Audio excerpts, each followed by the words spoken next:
ચાલો ખેડૂત મિત્રો, કિસાન માહિતીમાં આપ સર્વે ખેડૂત મિત્રોનું હાર્દિક સ્વાગત છે. જય ગૌ માતા, જય જય ગરવી ગુજરાત.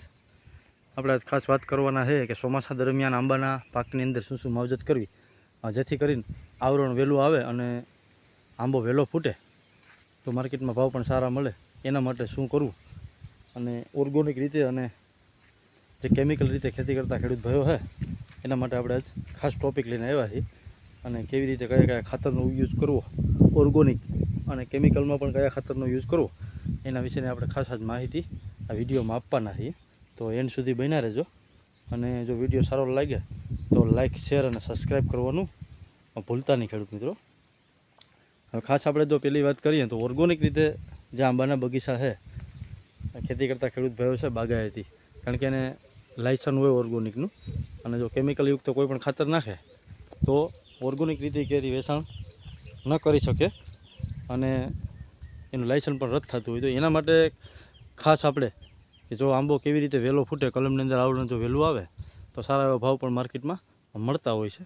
તો એના માટે ખાસ આપણે ખેડૂત મિત્રો એક કે જે વર્મી કમ્પોઝ કરીને ખાતર આવે છે એનો પણ તમે ઉપયોગ અત્યારે ચોમાસા દરમિયાન કે ખાસ કરીને 7મા મહિનામાં, કારણ કે જુલાઈ મહિનાની અંદર જો અત્યારે તમે જોઈ શકો છો આ થડથી 2 કે 2.5 ફૂટ અથવા 3 ફૂટ સેટી જે આપણું ખામડું એ પ્રમાણે રિંગ, નાની એવી રિંગ કરી અને વર્મી કમ્પોઝનું ખાતર પણ એમાં ભરી શકો અને ત્યારબાદ એને દાટી અને એનો યુઝ પણ તમે કરી શકો. અને બીજા નંબરમાં કે વર્મી કમ્પોઝ સાથે પણ તમે ગૌકૃપા અમૃતમ બેક્ટેરિયા અથવા તો જીવામૃત પણ 5-5 લીટર અથવા 10-10 લીટરનો યુઝ કરી અને રિંગની અંદર તમે નાખી શકો. હવે બીજા ખાતરની જો વાત કરીએ ખાસ કે જે ગરમાળો આપતું ખાતર છે, કારણ કે જો આંબાને ગરમાળો આપે તો જ વહેલી તકે આમાં ફૂટ થાય અને વહેલું આવરણ આવે. હવે જો એની વાત કરીએ તો ખાસ કરી અને જે એરંડીનો ખોળ આવે છે આપણે સસ્તો આવે, જે અલગ અલગ એરિયામાં અલગ અલગ એના ભાવ હોય છે, પણ જે એરંડીનો ખોળ આવે છે એનો પણ તમે આંબાના થડ દીઠ 5 કિલો અથવા તેથી વધારે એને રિંગની અંદર ભાળી અને તેનો પણ જો ઉપયોગ કરવામાં આવે તો આંબાના પાકની અંદર સારામાં સારું ઓર્ગોનિકમાં રિઝલ્ટ મળતું હોય છે ખેડૂત ભાઈઓ.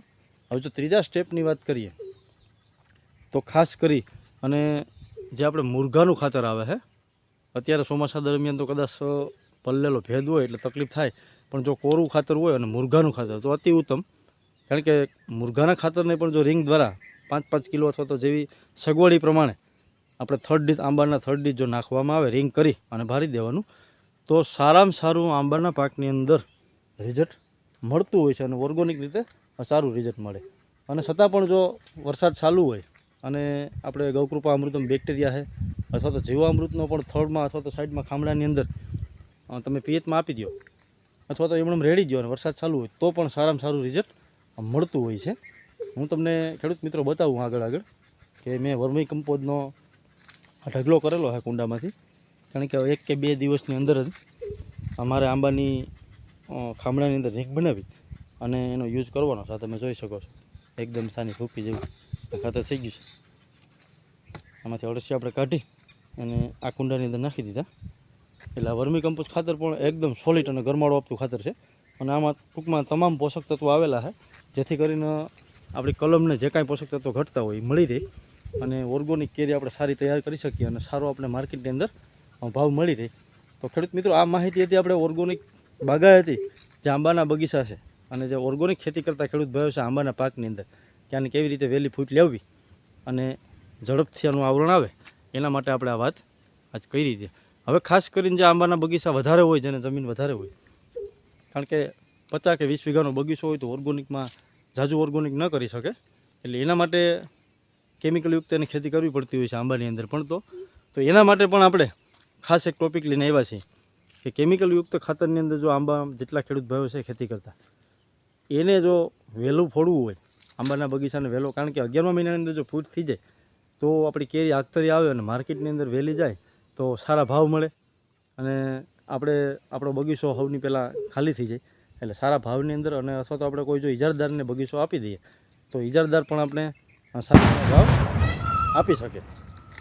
તો એના માટે ખાસ આપણે કે ડીએપી છે અથવા તો છાણિયું ખાતર તો બેસ્ટ છે, પણ DAP અને એરંડીનો ખોળ અથવા તો લીંબડીનો ખોળ એ પણ હાલે. એને પણ એવી જ પ્રોસેસ છે કે જે ઓર્ગોનિક ખેતીની પ્રોસેસ હોય એવી જ કેમિકલની જ પ્રોસેસ છે કે આંબાના થડ નજીક 2.5 કે 3 ફૂટ છેટી રિંગ કરી કોદારી વડે અને ત્યારબાદ એ રિંગની અંદર 500 ગ્રામ અથવા તો કિલો DAP અથવા 12-32 હોલ કોઈ પણ ખાતર હાલે, અથવા 20-20-0-13 પણ હાલે. કારણ કે 20-20-0-13ની અંદર પણ ઘણા પોષક તત્વો આવેલા છે, સલ્ફર ને પોટેશિયમ ને નાઇટ્રોજન ને, એટલે એ પણ સારામાં સારું કામ કરતું હોય છે. અને DAP પણ જેમાં ફોસ્ફરસ નામનું તત્વ આવેલું છે, તો એ પણ ગરમાળો આપતું ખાતર છે. એટલે આવી રીતે આ થડ તમે જોઈ શકો છો. એટલે સેટે રિંગ બનાવી અને એમાં 500 ગ્રામ કે કિલો જેવી કેપેસિટી, કિલો તો બહુ વધારે થઈ જાય, પણ 500 ગ્રામ થર્ડ દીઠ DAP અથવા 12-32 હોલ અથવા 20-20-0-13 અને એની સાથે જો એ રિંગની અંદર જે પ્રવાહી નામનું સલ્ફરયુક્ત આવે છે, પ્રવાહી સલ્ફર અથવા તો ફાડા સલ્ફર, એનો તમે યુઝ એ રિંગની અંદર કરો તો પણ કેમિકલયુક્ત ખેતીની અંદર આંબાના બગીચામાં ફ્રૂટની અંદર સારામાં સારું રિઝલ્ટ મળે. અને તમારા જે કલ્ટ્રાન નામનું જે તત્વ આવે છે જ્યાં ફોડવાનું આંબાને, એ રિંગ કરીને નાખવું ન પડે. કારણ કે અમુક સમય તમે જો કલ્ટ્રાનો ઉપયોગ કરો તો આપણા આંબા છે એ પતી જાય અને અંતે આપણો બગીચો ફેલ થઈ જતો હોય છે. એટલે આવી રીતે જો તમે કેમિકલયુક્ત ખેતીની અંદર પણ આનો યુઝ કરો તો પણ આંબાનો બગીચો વહેલો ફૂટે અને 11 મહિનાની અંદર ફૂટ આવી જાય. અને આગળના વિડીયોમાં મેં તમને વાત કરી હતી કે ભાઈ સમય પહેલાં, વરસાદ પહેલાં જો આપણે ઉરિયા પણ નાખી નાઇટ્રોજન અને પીએચ આપી દઈએ તો પણ આમાં આંબાની અંદર કોર આવી જાય. એટલે જેથી કરીને એ કોર ગઢો થઈ જાય અને દિવાળી આજુબાજુ આપણે આમાં ફૂટ દેખાવા માંડે. એટલે 11 મહિનાની જે ફૂટ હોય એ સૌથી બેસ્ટ ગણાય અને સારો એવો માર્કેટની અંદર પણ ભાવ મળે. એટલે આવી રીતે ખેડૂત મિત્રો આપણે જે કેમિકલયુક્ત અને ઓર્ગોનિક ખેતી કરતા બાગાયતી ખેડૂત ભાઈઓને જે આપણે માહિતી આપી, ખરેખર જો માહિતી સારી લાગે તો વિડીયોને લાઇક, શેર અને સબસ્ક્રાઈબ કરવાનું ભૂલતા નહીં. જય ગૌ માતા. આપણે મિત્રો ખાસ વાત કરશું કે આપણે જે નીચે આંબાના થળને ફરતી રિંગ કરી જે 2-3 ફૂટ છેટી, એની વાત આપણે થઈ ગઈ છે. હવે આપણે ખાસ વાત કરશું કે ઉપરના છંટકાવની જે પાંદડાના રોગ છે અને જે ફૂગનાશક રોગો છે એના વિશેની આપણે વાત કરશું. ખાસ કરી અને ઓર્ગોનિક અને પેસ્ટિસાઇડ બંનેની માહિતી આપણે એકસાથે આપવાના છીએ. તમે જોઈ શકો છો અત્યારે આ આંબાની અંદર આ જુલાઈ મહિનામાં તમે જુઓ આમાં આ કોરનું પ્રમાણ આવી ગયું છે. કારણ કે આમાં આપણે જ્યારે કેરી વેળાઈ ગઈ ત્યારે 2 થી 3 પેચ કેરી વેળાઈ ગયા બાદ મેં આપેલા છે. એટલે જેથી કરીને આમાં કોરનું પ્રમાણ આવી ગયું. એટલે દિવાળી ટાણે આ કોર ન આવે અને આપણો આંબો વહેલો ફૂટે. કારણ કે અત્યારે આ કોર આવી ગયો એ ઘટો થઈ જાય એટલે આમાં ફૂટનું પ્રમાણ રહે. અને ઓલો દિવાળીએ જો કોર આવે તો ફૂટનું પ્રમાણ ન રહે. એટલે અગાઉ વિડીયોમાં પણ મેં તમને કીધું હતું કે ભાઈ આંબાનો બગીચો વેળાઈ જાય એટલે 1 થી 2 પેચ આપી દેવા જોઈએ. અને કેમિકલ ખેતી કરતા ખેડૂત ભાઈઓએ ઉરિયાનો એક ડોઝ આપી અને તો પણ પાણી પેચ આપી દેવું જોઈએ જેથી કરીને કોર આવી જાય. અને જે ઓર્ગોનિક કરતા ખેડૂત ભાઈઓ છે એને જીવામૃત છે અથવા તો સાણિયા ખાતરનો ડોઝ આપી દેવો જોઈએ. જે આપણે લીલા પોદરા હોય એને પણ પાણીમાં ઓગાળી અને પેચ સાથે આપી દીધા તો પણ એમાં કોર આવી જાય. પછી ગૌકૃપા અમૃતમ છે, જીવામૃત છે, આ પેચ સાથે આપવામાં આવે ઓર્ગોનિક ખેતીમાં તો પણ આનું સારામાં સારું રિઝલ્ટ કોરની દ્રષ્ટિએ. જ્યાં કોર આવી જાય આ તમે જોઈ શકો છો, લીલો એકદમ લાલ કોર આપણે હરેક આંબાની અંદર આવી ગયો છે. હવે આપણે ખાસ આની વાત કરશું કે ચોમાસા દરમિયાન ખરેખર આપણે ખેડૂત ભાઈઓ છે ને આંબાના બગીચાની અંદર કેરી વેળાઈ જાય ત્યારબાદ આપણે કોઈ પ્રકારની માવજત આપણે કરતા જ નથી ચોમાસા દરમિયાન. હવે એમણે વરસાદ વરસે છે અને આપણે કોઈ માવજત કરતા નથી જેથી કરીને પણ ઉત્પાદન ઘટતું હોય છે. અમુક ટકા જો આપણે માવજત ખાલી કરી લઈએ તો પણ સારું રિઝલ્ટ આપણે દિવાળી દરમિયાન મળે મોરની અંદર અને ત્યારબાદ આપણે ઉનાળામાં પણ કેરીનું સારું રિઝલ્ટ મળતું હોય છે. હવે ખાસ વાત કરીએ તો ચોમાસા દરમિયાન જુલાઈ મહિનામાં કે ત્યારબાદ એકાદ મહિનો વરસાદ વરસી જાય ત્યારબાદ પણ ચાલે. અને વરસાદ થઈ ગયા બાદ તાત્કાલિકના ધોરણે જો દવાનો છંટકાવ કરવો હોય તો પણ હાલે.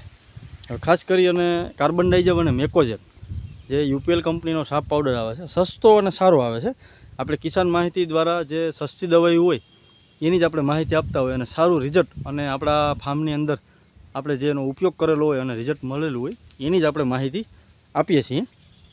આ પેસ્ટિસાઇડ ખેતી કરતા ખેડૂત ભાઈ માટેની માહિતી છે. તો જે કાર્બન ડાઇઝમ અને મેકોજેબ નામનો જે પાવડર આવે છે જે સાફ કરી એ યુપીએલ કંપનીનો આવે છે, એનો તમે ઉપયોગ કરી અને એનો છંટકાવ કરો અત્યારે ચોમાસા દરમિયાન આંબાની અંદર 1 થી 2 વખત, તો પણ જે ફૂગના પ્રમાણ છે એ સાવ નહીવત પ્રમાણમાં થઈ જાય અને એકદમ આપણો આંબો લીલોછમ થઈ જાય અને સારી એવી ફૂગને આ મેકોજેબ અને કાર્બનડાઇઝમ કંટ્રોલ કરતા હોય છે. અથવા તો તમે ખાલી મેકોજેબનો પણ ઉપયોગ કરી શકો, જે 50% મેકોજેબ આવે છે મેન્કોજેબ, એનો પણ ઉપયોગ કરી શકો. ત્યારબાદ જે બીજો રાઉન્ડ આવે છે આપણે સાતમ આઠમ પછી કેમિકલ ખેતીની અંદર, જે સાતમ આઠમ પછી જે સીસ કોપર કરીને આવે છે, સીસ કોપર, આનો તમે ઉપયોગ કરો તો એ તમામ પ્રકારની થડની ફૂગ છે, ઝાડની ફૂગ છે, કાળી ફૂગ છે, સફેદ ફૂગ છે, તમે જોઈ શકો છો. હું તમને બતાવું છું, મારે આમાં આગમન થયું છે કાળી ફૂગનું. આ તમે જોઈ શકો છો, આ કાળી ફૂગ છે. આ સીસ કોપરનો ઉપયોગ કરશો એટલે કાળી ફૂગ છે, સફેદ ફૂગ છે, થડની ફૂગ છે, ડાળીની ફૂગ છે, આ તમામ જાતની ફૂગને નાશ કરશે અને એકદમ આપણો આંબો ચોખ્ખો અને ક્લિયર કરી દે સ્વસ્થ, જેથી કરીને એનું ફૂટનું પ્રમાણ પણ જલ્દી આવે છે. સીસ કોપર નામની જે દવા આવે એનો પણ ઉપયોગ કરી શકો અને એના જો જરૂરિયાત લાગે તો સાતમ આઠમ પછી અથવા તો 16 મહિનો અથવા ભાદરવા મહિનાની અંદર પણ 1-2 રાઉન્ડ કરવામાં આવે દિવાળી આસપાસ, દિવાળી આવતા, તો પણ આનું સારામાં સારું સીસ કોપરનું રિઝલ્ટ મળતું હોય છે. હવે ખાસ આપણે ખેડૂત મિત્રો વાત કરશું જે ઓર્ગોનિક ખેતી કરતા ખેડૂત ભાઈઓ છે આંબાની અંદર, તો એને ફૂગનાશકમાં કેનો ઉપયોગ કરવો. તો ખાસ કરીને જોવા જઈએ તો ઓર્ગોનિક ખેતીમાં ફૂગનાશક તરીકે જો છંટકાવ કરવામાં આવે તો આકડાનો બોળો અથવા ગૌકૃપા અમૃતમ બેક્ટેરિયાના બેરલની અંદર તમે પોણે સુધી આંકડો ભરી અને અઠવાડિયું રહેવા દેવાનો, ત્યારબાદ આખો આંકડો ઓગળી જશે અને ત્યાર પછી જો એનો છંટકાવ કરવામાં આવે તો પણ ફૂગ સામે સારામાં સારું નિયંત્રણ મળે અને આંકડો એક પોટાશયુક્ત ઔષધિ પણ છે, તો એમાં પણ સારામાં સારું રિઝલ્ટ મળે. અને ખાલી જો તમે ગૌકૃપા અમૃતમ બેક્ટેરિયાનો છંટકાવ કરો તો પણ તમને 1 થી 2 વખત બેક્ટેરિયાનો છંટકાવ કરો, ગૌકૃપા અમૃતમ બેક્ટેરિયાનો, અથવા જીવામૃતનો પણ છંટકાવ કરો, અથવા એની સાથે તમે ગૌમૂત્ર નાખો, જે ગાય માતાનું ઔષધિ જે અમૃત છે, જે ગાય માતાએ આપણને અમૃત આપેલું છે, ગૌકૃપા અમૃતમની સાથે તમે ગૌમૂત્રનો ઉપયોગ કરી અને એનો પણ છંટકાવ કરો તો પણ સારામાં સારું રિઝલ્ટ ફૂગનાશક સામે અને તમામ રોગો સામે આપણે મળતું હોય છે. એટલે આવી રીતે આપણે ઓર્ગોનિક ખેતીની પણ આ માહિતી આપી. તો જો ખેડૂત મિત્રો આ માહિતી સારી લાગે તો લાઇક, શેર અને સબસ્ક્રાઈબ કરવાનું ભૂલતા નહીં. જય ગૌ માતા, જય ગૌરી.